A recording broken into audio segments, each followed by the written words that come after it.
அன்பார்ந்த சகோதரர்களே, சகோதரிகளே, இன்று தொழிலாளர்களின், உழைப்பவர்களின் பாதுகாவலரான புனித யோசேப்பை, சூசையப்பரை நாம் நினைவு கூறுகின்றோம்.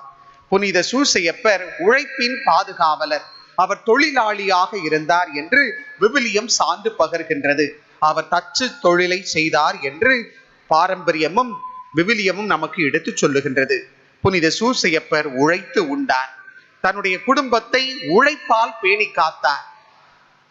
அவரிடமிருந்து ஆண்டவர் இயேசுவும் இந்த உழைப்பை கற்றுக்கொண்டார், தச்சு வேலையையும் கற்றுக்கொண்டார் என்று பாரம்பரியம் நமக்கு சொல்லுகின்றது. கண்டிப்பாக ஆண்டவர் இயேசுவும் புனித சூசையப்பரிடமிருந்து உழைப்பின் மேன்மையை அவர் கற்றுக்கொண்டிருக்க வேண்டும். புனித யோசேப்பு சூசையப்பர் கலப்பைகள் செய்தாராம்.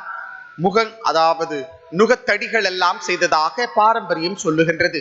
ஆக தன்னுடைய உழைப்பால் திருக்குடும்பத்தை பேணி காத்த பெருமை தொழிலாளர்களின் பாதுகாவலராக விளங்குகின்ற புனித யோசேப்புவுக்கு பொருந்தும். புனித யோசேப்புவை அகில உலகமே உழைப்பாளர்களின், தொழிலாளர்களின் பாதுகாவலராக கொண்டாடி மகிழ்கின்றது இன்றைய நாளிலே. அன்பார்ந்த சகோதரர்களே, சகோதரிகளே, உழைப்பு என்பது மனித வாழ்வோடு தொடர்புடையது. உழைக்கவில்லை என்றால் நம்மால் வாழ முடியாது.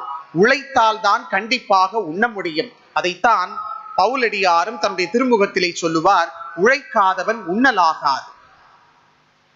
உழைப்பே ஒரு மனிதனை உயர்த்துகின்றது. ஆதி ஆகமத்திலே பார்க்கின்றோம். இன்றைய முதல் வாசகத்திலும் நாம் வாசிக்க கேட்டோம். தந்தை கடவுள் தன்னை ஒரு உழைப்பாளியாக, ஒரு பணியாளராக தன்னை வெளிப்படுத்துகின்றார்.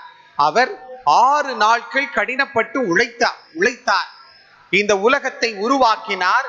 அவர் தன்னை ஒரு உழைப்பாளியாக, ஒரு தொழிலாளியாக காண்பிக்கின்றார். 7ஆம் நாள் ஆண்டவர் ஓய்வெடுத்தார் என்று விவிலியம் சொல்லுகிறது. அது மட்டுமல்லாமல் ஆதாமை பார்த்து சொல்லுகிறார், நீ நெற்றி வியர்வை நிலத்தில் விழ உழைத்து உண்பாய் என்று சொல்லுகிறார் தந்தை கடவுளாக. உழைப்பையும் மனிதனையும் பிரிக்க முடியாது. உழைப்பு ஒரு மனித வாழ்வுக்கு அவசியமாக இருக்கிறது. உழைத்தால் தான் இந்த உலகம் உயரும்.